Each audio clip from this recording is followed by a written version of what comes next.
My name is Katie Hammond, and I'm an assistant professor at the Lincoln Alexander School of Law at Toronto Metropolitan University in Toronto, Canada. And I'm going to be presenting today on a paper called Reproductive Bargaining, Egg Donors' Evaluation of the Worth of Donation. This is part of the Donor Research Network Symposium series. So egg donation falls within a wider realm of what's called assisted reproduction, which includes assisted reproductive technologies. So for instance, in vitro fertilization and intrauterine insemination. It also includes third-party reproduction, and that's where egg donation falls, as well as surrogacy, sperm donation, and embryo donation, for instance. So egg donation falls within this wider umbrella of assisted reproductive technologies. So egg donation involves a couple of steps. It involves synchronizing and stimulating an egg donor's ovaries in order to produce more eggs. It also involves the extraction of these eggs, which is called the egg retrieval. These eggs are then usually fertilized in a laboratory in order to create an embryo, or they are frozen for later use. There are a bunch of different risks that are associated with engaging in this process. So the physical risks, for instance, for an egg donor include things like allergic reactions to ovarian hyperstimulation. It includes a more severe situation, which is called ovarian hyperstimulation syndrome. This occurs in about 1 to 10% of donors. It also includes things like nausea, bloating, bleeding, infection, possible risks to future fertility. There are also a wider range of psychological and emotional risks that may be involved with this process, such as, for instance, depression or anxiety or regret. So in Canada, egg donation is regulated by virtue of a federal piece of legislation called the Assisted Human Reproduction Act, which came into force in 2004. And the most important thing to understand about this act for the purposes of this paper is that Section 7 prohibits payment for gamete donation. So it says that an egg donor cannot be paid for engaging in egg donation. However, Section 12 of the Act says that an egg donor can be reimbursed for what are called receivable expenditures. This act came into place in 2004, and quite recently, in June 2020, a set of regulations came into force that specifically outlined the types of things that would constitute a reimbursable expense. So for example, it includes things like travel costs. So for instance, transportation, parking, meals, accommodation.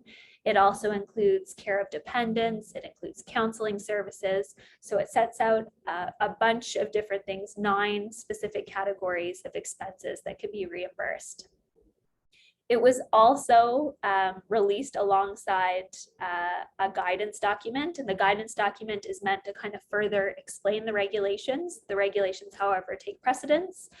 The guidance document makes it clear that despite the fact that donors can be reimbursed, they shouldn't be getting compensated by virtue of these reimbursements. So it draws this line between what constitutes a reimbursement for an expense and what constitutes compensation.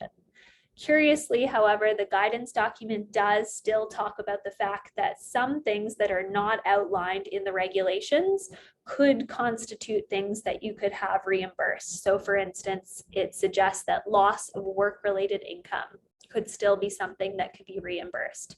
So it does leave us with a bit of a gray area here still in terms of what exactly constitutes a reimbursable expense.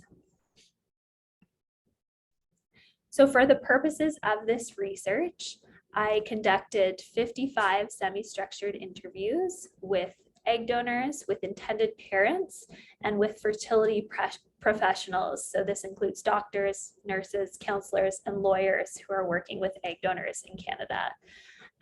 Specifically, this research was done prior to the regulations that set out reimbursements coming into place. So at the time that I did this research, there was a section in the federal piece of legislation, section 12, that said that certain expenses could be reimbursed, but we still didn't have the regulations that actually specified what exactly would constitute one of those expenses. So we were working in a gray area at the time that I conducted this research. And as I noted, there is still a level of murkiness here in terms of what constitutes a reimbursable expense.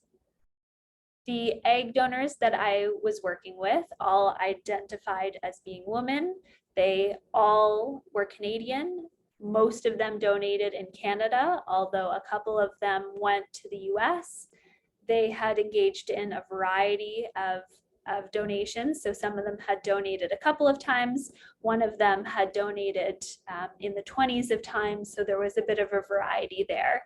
They also had participated in a variety of different types of donations. So the majority of the donors who I worked with had participated in anonymous donations, but there were a number of them that had also participated in known donation, meaning that they knew the intended parents prior to starting the donation.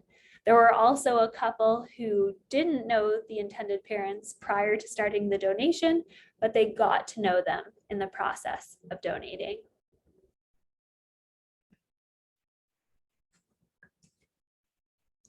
So generally, I was looking at 3 overarching questions.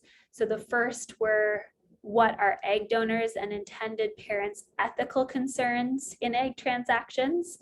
I call these egg transactions because, as I'll discuss, not all of these were done via donation. So in a number of situations, people were paid for their eggs, and this wasn't a donation.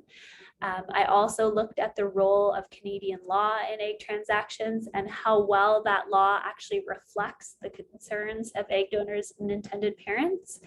And I also looked at a series of semantic questions and looked at the ways that the egg donors' narratives help to answer questions, for instance, like what exactly is the value and meaning of an egg? Or when an egg donor is paid, what exactly is that payment considered to be for? Is it considered to be for the egg itself?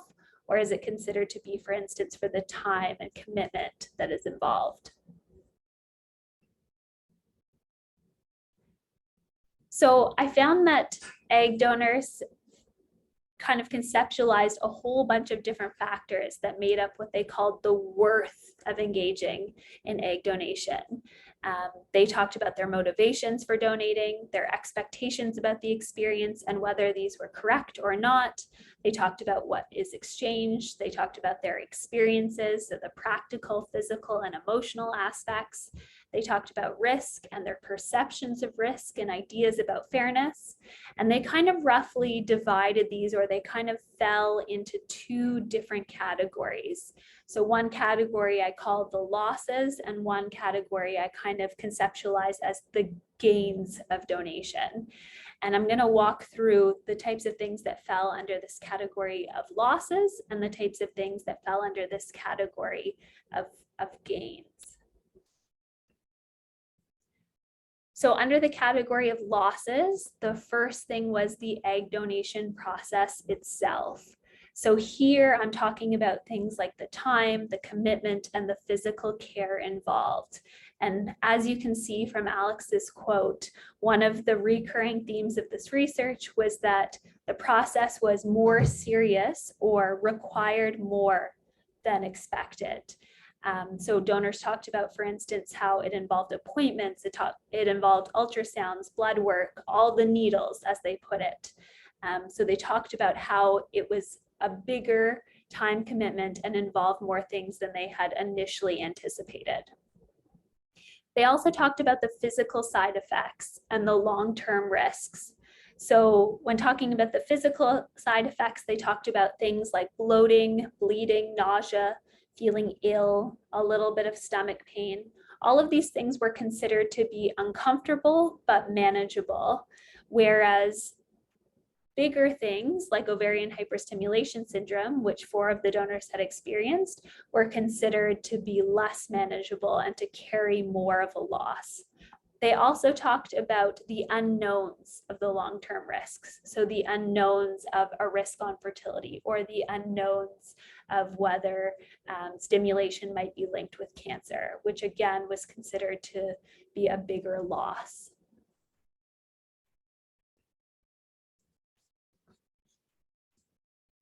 As Brooke outlines in this quote on the slide, they also talked about the emotional risks. So the stress or anxiety or concern about a genetic child, or a link with a genetic child, or in situations where the donation had been anonymous, about not knowing whether a child had been born by virtue of this genetic material.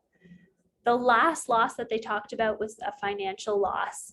So a lot of the donors talked about the idea that even though they had been reimbursed for expenses, it had not sufficiently covered all of the expenses. So it had not covered all of the missed days from work. It had not covered all of the trips into the clinic and the cost of public transit, or the cost of parking, or the cost of having to pay for someone to watch their own kids as they did this.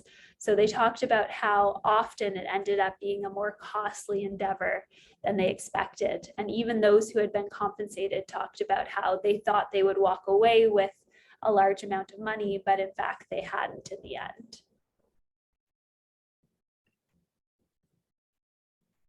So the second category were the gains. So the first major gain that donors talked about was compensation and travel. So using donation as an opportunity to have their expenses covered to travel and donate in a new city. Compensation, so 8 of the donors had been reimbursed in such a way that would likely constitute compensation, despite the fact that you're not allowed to be paid for egg donation in Canada. And in addition to these 8 donors who had been paid, there were 2 more donors who had specifically gone to the US to be paid, and an additional donor who was planning to go to the US for a subsequent donation in order to be paid. They also talked about the ability to pass on their genes through donation. So as Adrienne points out here in her quote, she talks about the fact that she had good genes, and this seemed like a good way to pass those on. This was especially important for donors who didn't plan, for instance, to have kids of their own.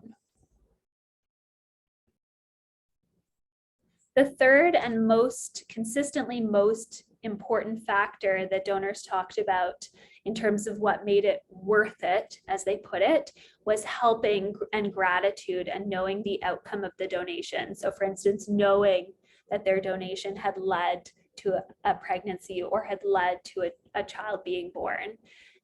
Donors talked specifically about being able to help someone they knew, or being able to help a specific community if they had donated, for instance, to someone in the LGBTQ community, or they just talked about that feeling associated with helping in a general way. The last thing that they talked about was developing a relationship with the intended parents. So as I mentioned, a number of the donors met the intended parent by virtue of this process and got to know them by virtue of this process. Those of them that had talked about the niceness of that relationship and building and fostering that relationship over time.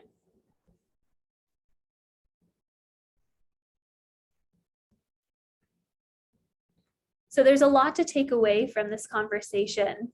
A couple of key points are, for instance, that egg donors here demonstrate themselves to be what other scholars such as Erica Hames have called economic actors, who are engaging in what I've called reproductive bargaining. They are weighing the gains and losses, and they are making their decision to donate or donate again on whether it was worth it for them. They also talk a lot about this important role of feelings. So one of the recurring themes of this research was this idea of doing right and feeling right. And so the fact that despite this weighing of gains and losses, ultimately in a lot of ways, feelings about these decisions is what kind of influences the ultimate decision that a donor makes. It also, as I mentioned, sheds light on the semantic questions. So for instance, donors talked about the fact that in many ways, they thought of this as payment for a service, just like any other kind of market or other types of employment. They talked about how the money that they received was money for their time and commitment, and it wasn't money for the egg itself. So thinking about how donors actually conceptualize this money that's received, what exactly an egg is, and what that exchange looks like. So I've put my email here. If people have questions, please feel free to reach out. I'd be very happy to answer them.